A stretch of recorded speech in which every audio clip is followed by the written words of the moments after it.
Some films pull you in with action, some do it through dialogue, and then some films pull you in with a feeling, like as if the city itself is alive and it's watching you back. And it just so happens to be that the film Ballad of a Small Player is that last one. Your eyes tell you it's a masterpiece. I mean, they're literally feasting on the spectacle, the pure artistry of each frame.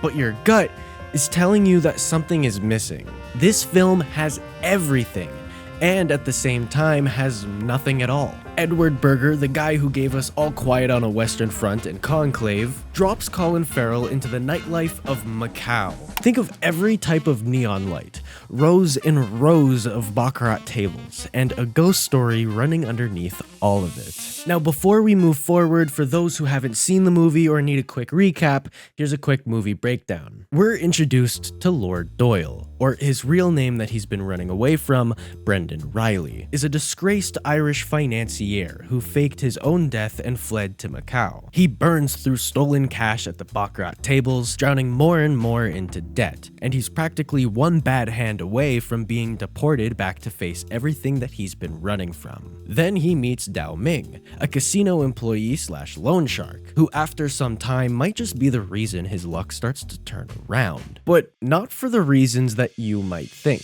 To make things worse for Doyle, he also has Cynthia Blythe, played by Tilda Swinton, a private investigator sent from Brendan Riley's past to drag him back to reality. Or a British court. I think they count as the same thing, right? I'm going to be breaking down this film by 6 different categories: editing and CGI, visual language and videography, story logic, sound effects and score, performances, and pacing. Each category is going to be rated by 5 and then averaged out into an overall score. Alright, let's get into the breakdown. Visual language and videography.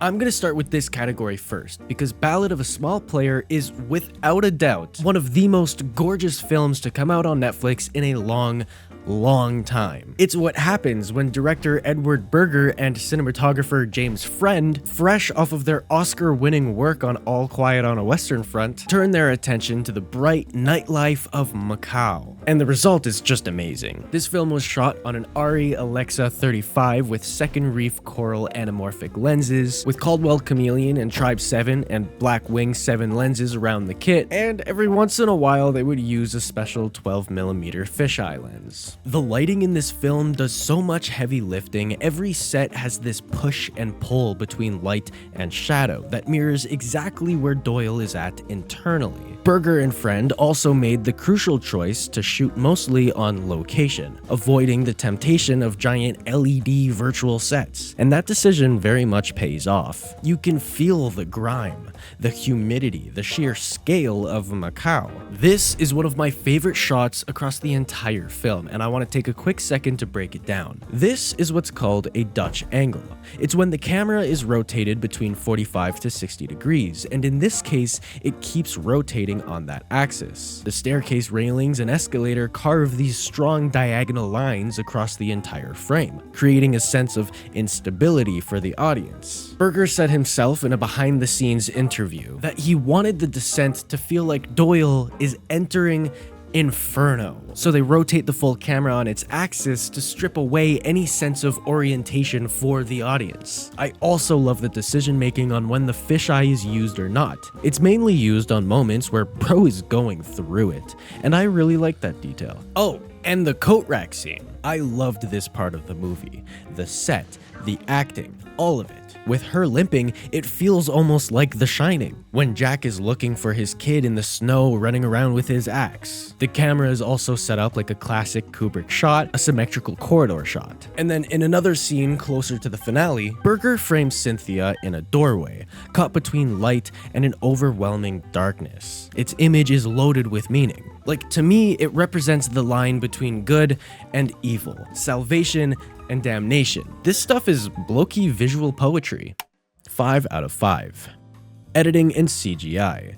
The editing for this film, which was handled by Nick Emerson, the same guy who did Conclave with Berger, is super solid for majority of the film. The big tense moments are naturally chopped faster. The eating montages are disgustingly well done, and the cuts timing lined up with some of the score matches up nicely. It overall gives off a good energy. But I have to be real here. My biggest issue with the edit is the contrast between the fast montages and the conversational slower scenes. They're so extreme in their own way, in their own element, that it starts hurting each other at the core. Let me explain. The slow moments feel endless, and not in a good way. We'd end up sitting on one angle for far too long, and there just isn't enough footage to carry the weight of what's actually being said in those scenes, which is frustrating because the quieter scenes are doing much more narrative work than any montage across the entire film. It feels like the quieter scenes were done last minute. Oh, and this transition where the camera whips straight into the sky and hard cuts to a new location is just, I hate it. Zero visual information, no emotional bridge, nothing. Maybe on a project like All Quiet on the Western Front do I see that useful, where a sudden disorienting cut can have a purpose. But on this film, it just makes no sense. As for the CGI, when Doyle starts seeing himself transform into one of the spirits in the hungry ghost realm, the VFX is just bad. It looks like clay and not even remotely close to Colin Farrell. And honestly, the idea alone of involving the spirit world and mentioning the hungry ghost realm was strong enough without the CGI. 3.5 out of 5. Story logic. Alright, so where do I start with this one? Let's start with what works. The hungry ghost mythology as a structural spine to the movie is interesting to see play out. When Doyle first encounters Grandma at the baccarat table early on in the film, it's mentioned that she's a killer who can see spirits, and that she always wins. My idea is that she can see when someone has internal rot, something like guilt or addiction or something they're running away from. And from that, she knows when somebody's luck is running out. Dao Ming also conveniently shows up in Doyle's life the exact moment that his luck runs out. Coincidence? I think not. A couple scenes later on, we see a client of Dao Ming's jump off of a building and she feels responsible. Her and Doyle have a night together and that's the last we see of her. Or at least in her human form. In Buddhist and Daoist tradition, an Igui isn't just the spirit of the dead. It's a being driven by intense, unsatisfied craving. Sound like anyone we know? And I think Dao Ming functions as Doyle's hungry ghost after she passes away. And the film kind of just dances around the idea that this is for sure what's going on. Because in the ending, Doyle throwing his winnings into the fire as a sacrifice is him paying off a debt, or even her debt as well. In Buddhist and Taoist tradition, burning offerings transfers them into the spirit realm. In a way, he's settling up. But Dao Ming died before she ever knew who he truly was. She said to him, "You're all the same," lumping him in with every other gambling addict she's ever known or fronted money. What bothers me is that Dao Ming doesn't actually know at any point of her being alive that Doyle is way worse than anybody she's ever worked with before. He's a criminal, a fraud, a man with a fake death certificate, and wait a minute, let's freeze frame that, and he's an ex-cop. She never truly got the full picture. So his act of repayment lands hollow, because the person he's repaying didn't even know how much he really owed. And to be honest, the gap bothers me. And not to mention how predictable her death was. I was able to tell the exact moment that Dao Ming actually died. And if you need a reminder, she clearly dies the night when her and Doyle fall asleep by the water. And then the overall structural problem with this film, the loop.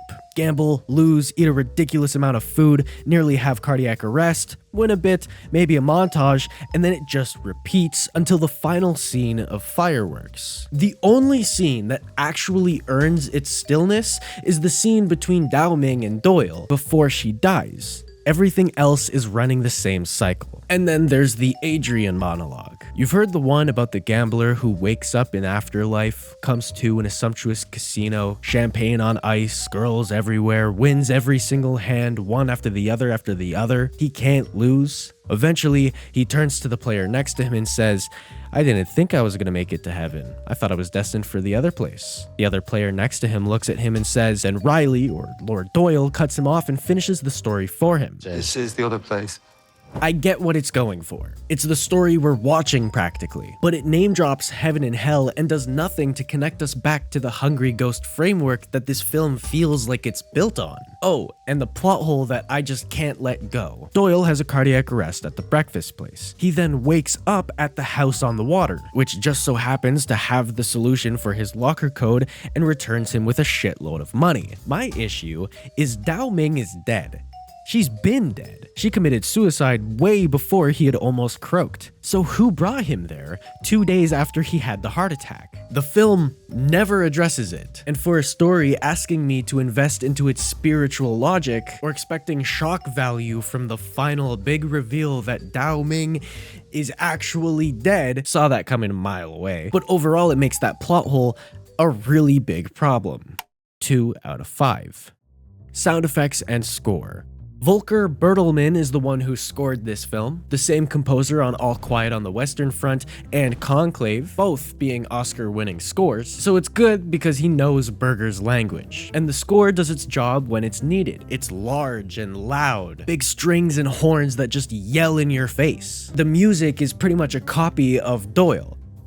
Let me explain. That oversized, almost theatrical score matches his performance of wealth, matches the act of being Lord Doyle. The music sounds like how he wants to feel, big, untouchable, and in control. Meanwhile, you're watching a man who's completely hollow on the inside. There's also a subtle sound choice that I really loved. The creak of the house on the water is used during Doyle's big, anxious moments. Just ambient sound, but it keeps grounding you in what he's carrying. The issue for me is that the score didn't really have time to evolve. It shows up loud and stays loud from start to finish. And when the film tries to build tension through the characters in slower scenes, the sound design doesn't really step up to fill that space, it just sits there. But other than that, great sound design all around. 3 out of 5. Performances. Colin Farrell is fantastic. Let me make that clear. Completely committed, carries the film through scenes that frankly don't deserve him. But here's the thing, I didn't want Doyle to win at all.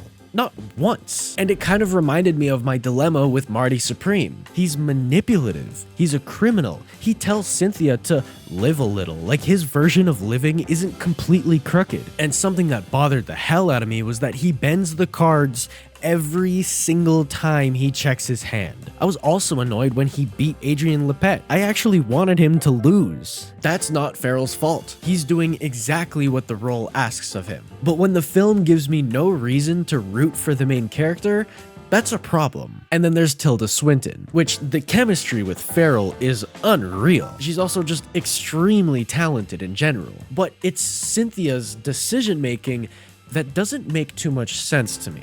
When we first meet her after this whole elaborate goose chase, her big move is to sit down next to him and watch him gamble. I understand the thematic angle, but she doesn't feel like a private investigator to me. She just feels like a thrown-in plot device. And I genuinely wish that there was more screen time between the two of them, because when they're in a scene, it works. But there's just not enough of Cynthia to make her motivations land. 1 out of 5. Pacing. This is a 0, and let me be extra clear here that this is not a goldfish attention span problem. The pacing is structurally broken, not slow in a way that builds, but slow in a way that repeats. Gamble, lose, eat, heart problem, near death, reset, win a bit, repeat until the very end of the movie. And what kills me is the slower, quieter scenes are where the most important stuff actually happens, where the story moves, where you actually learn who these people are. But because they're left with minimal coverage and no real rhythm variation, they feel like the film just forgot about them. The montages only hit hard because the slower scenes drag. The contrast between the two of them is what's doing the work. And that is backwards. Because your quiet moments should be earning their place, not just existing to make your faster cuts feel faster by comparison. 0 out of 5. Now, If I was the editor, I would probably go back into the slower conversational scenes and just find more angles. Whatever that was on the card that day and didn't make the final cut. Because those scenes, the ones that feel forgotten, are doing more narrative work than any montage across this entire film. They're where the information is. They're where the emotional stakes actually get built. If you give them the same attention that you gave the montages, this would be an entirely different film. So when I average out all of the scores, we land on a 2.5 out of 5. Honestly, just off of the Macau cinematography, this movie is worth the watch. But don't go in expecting anything else to blow you away. A ghost story only works if it feels haunting. And by the time the credits roll, I didn't feel haunted. I was just tired of watching a man bend every set of cards he was handed. What do you think? Did Dao Ming actually function as Doyle's hungry ghost? Or was the film just reaching for something that it wasn't fully committed to? Drop it in the comments. And if you want to see more of these breakdowns, be sure to hit subscribe. It genuinely helps. Thanks a ton for watching. I'll catch y'all in the next one.